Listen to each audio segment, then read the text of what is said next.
Assalamualaikum, hai semuanya. Saya Melasari, perwakilan dari kelompok 8 dan kedua teman saya, Anggi dan Fenty.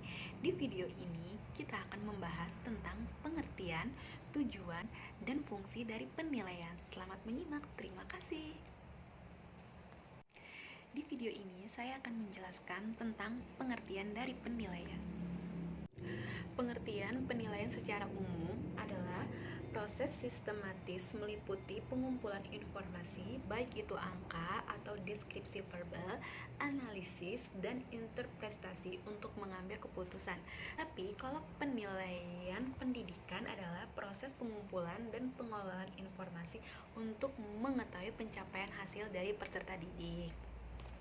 Penilaian adalah salah satu aspek yang penting dalam suatu proses pembelajaran, di mana penilaian itu digunakan oleh guru untuk mengetahui kemampuan peserta didiknya dalam menguasai pelajaran yang telah disampaikan oleh guru tersebut. Suatu proses penilaian dapat dilakukan melalui langkah-langkah perencanaan, penyusunan alat penilaian, pengumpulan informasi, penggunaan informasi tentang hasil belajar peserta didik. Salah satu cara yang digunakan untuk penilaian adalah menggunakan teknik pengumpulan data tes, di mana seorang guru menggunakan tes tertulis untuk mengetahui kemampuan si siswanya dengan cara seperti itu. Sekian penjelasan dari saya. Pengertian dari penilaian selanjutnya dilanjutkan oleh Anggi Meidi. Terima kasih. Teman-teman, tadi kita udah dengerin kan penjelasan yang dijelaskan oleh Melasari mengenai pengertian penilaian. Maka dapat disimpulkan bahwa penilaian adalah proses pengumpulan dan pengolahan informasi untuk menentukan pencapaian hasil belajar peserta didik. Selanjutnya, saya akan menjelaskan tentang fungsi-fungsi dari penilaian. Apa saja sih fungsi-fungsinya? Nah, fungsi penilaian itu sebenarnya ada banyak sekali fungsi-fungsinya. Namun, di sini saya hanya mengambil 4 fungsi. Nah, apa saja fungsinya? Fungsi yang pertama adalah fungsi formatif. Di dalam fungsi ini, penilaian dapat memberi umpan balik bagi guru yang dijadikan sebagai dasar acuan untuk mengubah proses belajar mengajarnya atau memperbaiki proses belajar mengajarnya. Misalkan, guru itu menerapkan metode demonstrasi di dalam materi bangun ruang. Setelah diterapkan, ternyata siswa masih kurang memahami materi tersebut. Oleh karena itu, guru berhak memperbaiki proses belajar mengajarnya. Nah, di dalam fungsi ini juga, guru berhak mengadakan remedial bagi siswa yang belum menguasai secara utuh materi yang telah diberikan. Fungsi yang kedua itu ada fungsi sumatif.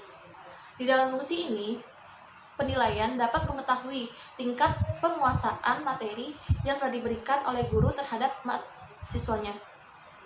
Di dalam penilaian ini juga, guru berhak memberikan nilai dalam bentuk raport yang dijadikan dasar acuan untuk memotivasi siswanya. Nah, yang ketiga itu ada fungsi diagnostik. Apa sih fungsi diagnostik? Di dalam fungsi ini, penilaian dapat melihat latar belakang jika siswa itu malas belajar. Apa sih faktor-faktornya? Kenapa bisa malas belajar atau kurang menguasai materi? Nah, yang terakhir itu ada fungsi seleksi dan penempatan.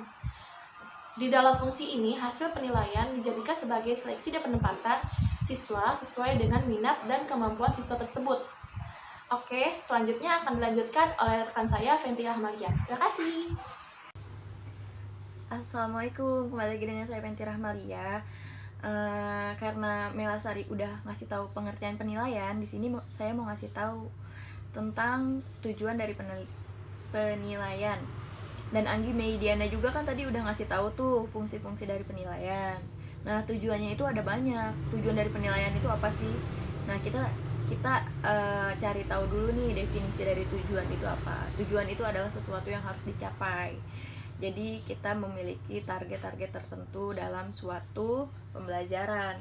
Nah, yang pertama tujuannya itu ada mengetahui tingkat penguasaan kompetensi dalam sikap, pengetahuan, dan kompetensi yang sudah atau yang belum dikuasai oleh peserta didik. Yang kedua, menetapkan ketuntasan penguasaan kompetensi belajar peserta didik dalam kurun waktu tertentu.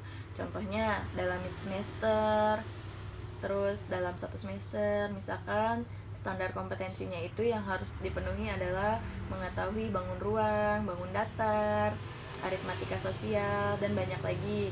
Jadi tujuan itu harus tercapai. Bagaimana caranya tujuannya itu harus tercapai agar peserta didik mampu melewati ke tahap berikutnya. Yang ketiga, menetapkan program perbaikan pengayaan yang berdasarkan tingkat penguasaan kompetensi yang diidentifikasi lambat atau cepat belajar yang dalam pencapaian hasil belajar. Nah, jadi sebagai guru harus dalam mencapai tujuan penilaian itu harus mengadakan remedial atau pengayaan, karena ada beberapa peserta didik yang lambat atau tidak mengerti dengan apa yang telah disampaikan, misalkan materi lingkaran. Nah, si peserta didik itu nggak ngerti, jadi kita harus ngadain apa sih pengayaannya, bagaimana, atau diganti dengan metode lain, atau dengan cara metode apa yang paling cocok untuk menerapkan pelajaran lingkaran itu. Terus yang keempat, ada memperbaiki proses pembelajaran. Ini sangkut paut sama yang tadi poin ketiga. Jadi di sini juga guru kita harus menerapkan media pembelajaran apa sih yang cocok untuk pelajaran yang akan diterapkan nanti, dan metode apa yang paling cocok untuk si siswa agar mencapai tujuan pembelajarannya. Nah, cukup sekian dari saya. Jika ada kekurangan mohon maaf. Terima kasih telah menyaksikan video ini. Assalamualaikum warahmatullahi wabarakatuh.